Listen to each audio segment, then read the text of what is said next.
Your Excellencies, honorable speakers, distinguished guests, ladies and gentlemen, it's my great pleasure to be here today on this very important occasion. Since this is the first time the authorities, as well as the private sector from the CLMVT countries, Cambodia, Laos, Myanmar, Vietnam, and Thailand, have been gathered in the same room to discuss and set the direction of what will become one of the world's most vibrant regions. The economic potential and strategic importance of the Southeast Asian region was widely recognized even before the 1997 financial crisis. But 20 years later, the region is more promising than ever, with the rise of Cambodia, Laos, Myanmar, and Vietnam, or the CLMV, as its new growth engine. With ample and tapped resources, an abundant young workforce, high demand for basic infrastructure, and fast-growing consumer markets, the CLMV has been enjoying growth rates of 6.5 to 8.5%, which is likely to continue over the next 5 years. Exporters producing goods in these regions also enjoy tax benefits as they still have the GSP privileges in the European and the US markets, provided that they comply with country of origin rules. So, it is not surprising that it is now one of the most attractive FDI destinations in the world. These natural advantages of CLMV countries have been strengthened even further over the past 2 decades by increasing connectivity within the region. The 9 large road corridors connecting the whole region from the north to the south and from the east to the west raise the overall efficiency of the region's logistics system. It is this improved connectivity that allows companies to relocate their factories to the least costly locations, thereby extending existing supply chains throughout the region. This reduces production costs and enables countries to mix and match their comparative advantages to increase overall competitiveness vis-à-vis other regions. Although Thailand is at the more advanced stage of development compared to our neighbors, we are still very much a part of the region.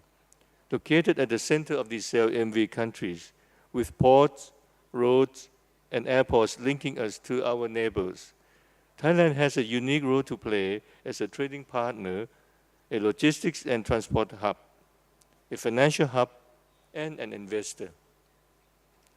Jointly, we, the CLMVT countries, have a total population of over 220 million people, and our combined GDP is worth more than $1 trillion.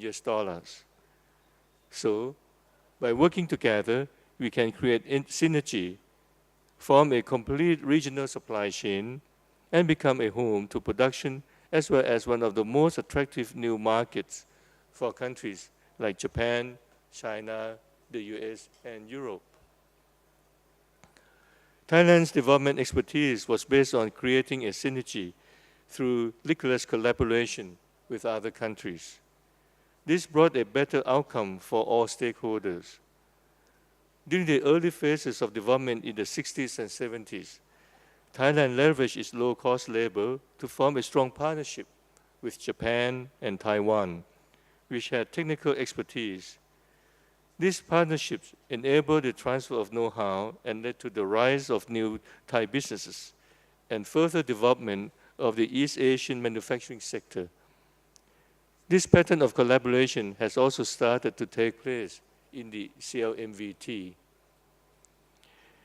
Let me elaborate with the experience of Bangkok Bank and our customers. One good example is the garment industry, in which the integration of the CLMVT is already taken place. Many of our customers have set up factories in the CLMVT countries using production models that are suitable for each location and linking all the sites together as a single supply chain. Another good example is energy. Laos has efficiently utilized its natural advantages to position itself as a battery of Asia. Its natural resources have supported the environmentally friendly generation of hydroelectricity, which is now purchased by countries like China, Vietnam, and Thailand, providing significant stream of incomes into the country. Currently, our clients such as Ban Pu and Chor Kan Chang have made large investments in building hydro dams as well as efficient coal power plants in Laos. With further developments like these, abundant energy, a clean environment, and cultural tourism, Laos can turn from being a landlocked to a land-linked country and become the Switzerland of CLMVT. With its abundant land and young workforce, Cambodia is becoming an important base for agribusiness. There are more and more integrated production projects covering areas such as seed, feed mill plants, pork and chicken production, and palm oil plantations. The growing agribusiness industry has also attracted other investors to join the supply chain, such as Japanese firms supplying agricultural equipment in the area. As a result, food and agricultural products have become more readily available in the region. Myanmar has enormous potential given its rich resources and a large population of over 52 million. Its size and its increasing demand for infrastructure, as well as consumer goods, present huge investment opportunities for other countries in Asia and the rest of the world. This has led Thai companies such as SCG to form a joint venture and establish a cement plant in order to provide supply mainly for construction. In parallel with further improvements in infrastructure, companies from countries like China, ASEAN, and East Asia have been forming partnerships with local business groups, investing in various areas of manufacturing, distribution, and services. Vietnam has become successful as a hub for electronics and appliances and has become a production base for world-class brands such as Samsung. This has not only brought more investment and employment in Vietnam, but also led to expansion of the electronics cluster in the CLMVT, with Thai corporations among the businesses involved in the supply chain. The flourishing of business has also led to the CLMV countries to invest in each other and in Thailand. Vietnamese companies are now starting to invest outside the country. Companies like Milcon have plans to bring firms from Vietnam to invest in Thailand. Others, like a leading coffee producer in Laos, have an increasing presence in Thailand, and one of Cambodia's largest banks is supporting microfinance in Laos and elsewhere in the region. All of these examples show that when CLMVT countries collaborate and use our strengths to complement one another, the results are the scalability of our markets, the emergence of strong local and regional businesses, a new level of attractiveness in the eyes of international investors, and shared benefits for us all. Ladies and gentlemen, given the tremendous progress within the CLMVT, here is the next question. What should we do to take this region to the next level? How should we promote trade and investment to help our CLMVT to become a single market and become truly integrated into the global supply chain? These are the questions that we are all gathered here to discuss, and the solutions require synchronized efforts from all the stakeholders. Coming from the financial sector, I can see four main roles that can play to enable the scaling up of the regional trade and investment. The first role of the financial sector is to cooperate closely in serving our customers, especially those engaging in cross-border activities. To bring out the best from our region, and become more competitive in the global environment, we have to ensure that CLMVT markets have the required scale to attract FDI from Japan, Korea, China, US, and the EU. To do this, we need to further integrate our economies and encourage greater collaboration among our companies. Here, 1 + 1 is greater than 2. Financial institutions such as banks know our customers in our respective countries quite well from years of working with them in various projects. Closer collaboration among banks would allow us to facilitate cross-fertilization among our companies and better serve these cross-border joint activities. Encouraging companies to work together across the countries will help facilitate the formation of the regional supply chain and accelerate the transfer of know-how, which will strengthen our region further. The second law of the financial sector is to develop a strong funding base for the CLMVT. In order for the vision of a single market and production base to materialize, a strong funding and financial base for the region is needed. Every country will go through similar cycles of development as depicted in the life cycle theory. Early on, we borrow and consume. Later, we will be able to accumulate our wealth and assets. At this point, CLMV countries are growing rapidly and in need of credit, so they can use funding resources from Thailand to support this development. Several decades ago, when Thailand went through its early stage of development, we also required savings from outside to finance our growth. We relied on countries like Singapore and Hong Kong, as well as international organizations such as the ADB and the IFC, to finance our investments. Now, after going through the rapid growth phase, Thailand has entered the stage of wealth accumulation with surplus savings and well-functioning capital markets.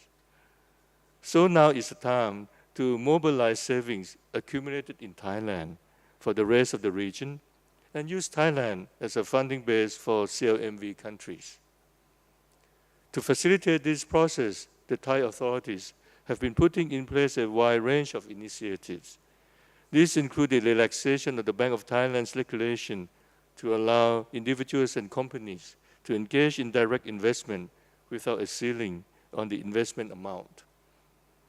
Our Ministry of Finance has allowed international financial institutions as well as foreign governments to issue baht-denominated bonds in Thailand, so as to make the Thai capital market a Southeast Asian funding hub.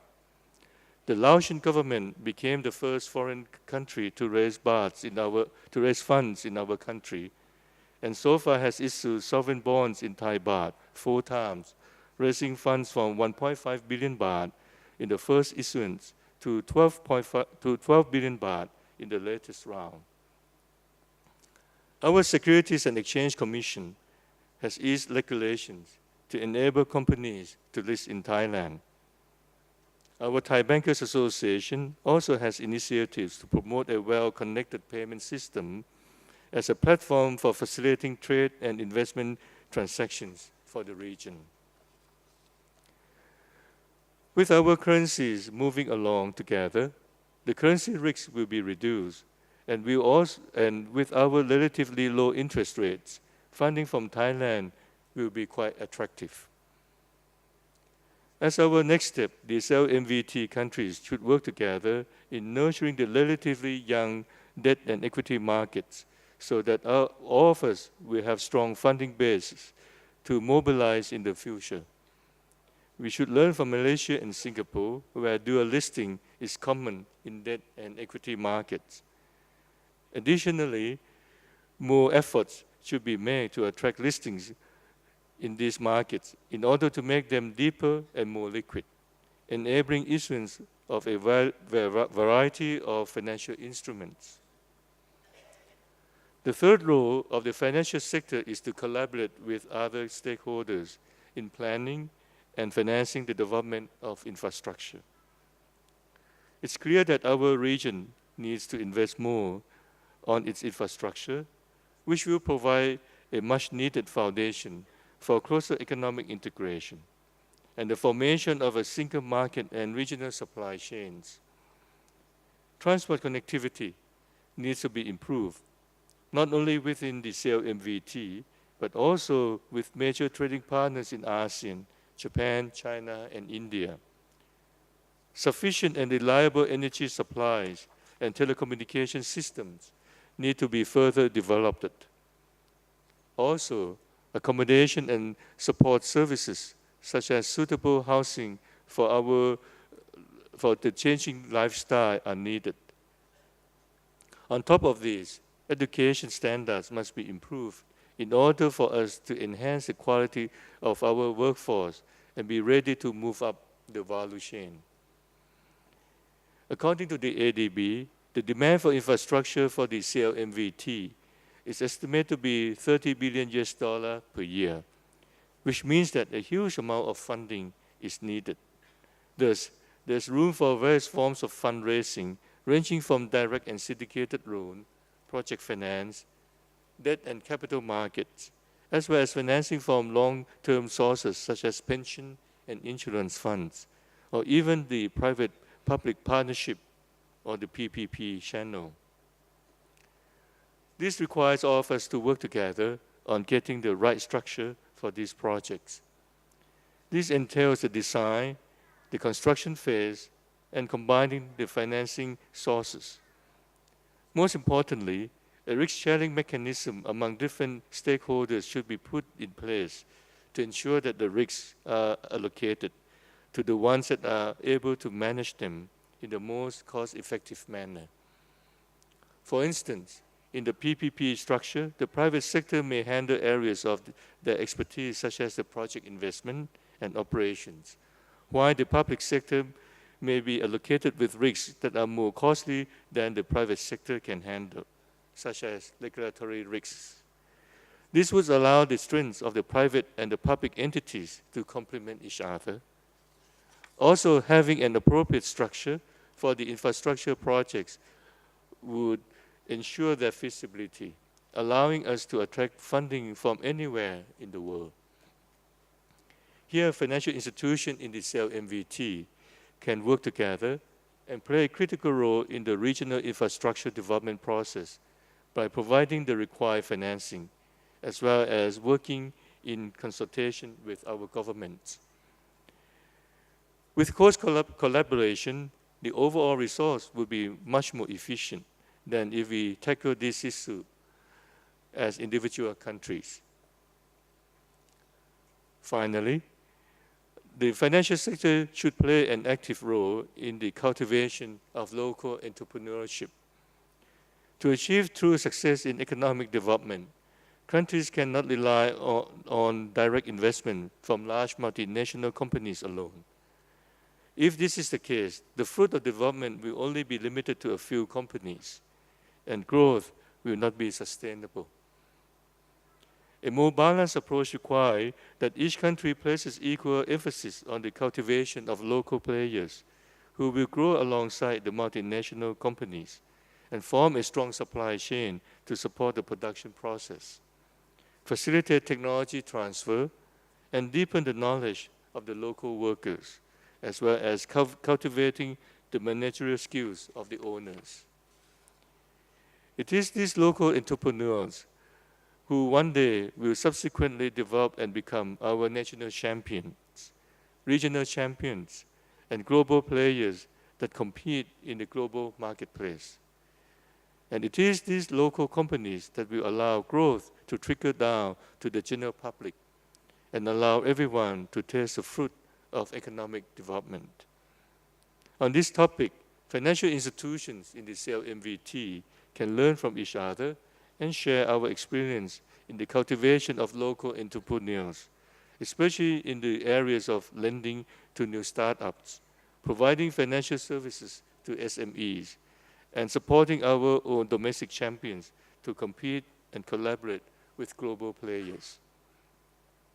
Ladies and gentlemen, our countries, the CLMVT, have great potential, and this is growing before our eyes. Each country has its own competitive advantages that complement those of the others. So if we can remove existing barriers to trade and investment, combine our strengths, and cooperate effectively as a united front through events such as we have today, I'm confident that over time we will create one of the most vibrant areas of the global economy that will be the destination of choice for foreign investors. This will cement the position of the CLMVT in the global supply chain, enable us to achieve the goal of shared prosperity for all. Thank you very much. Thank you very much. The President and Director of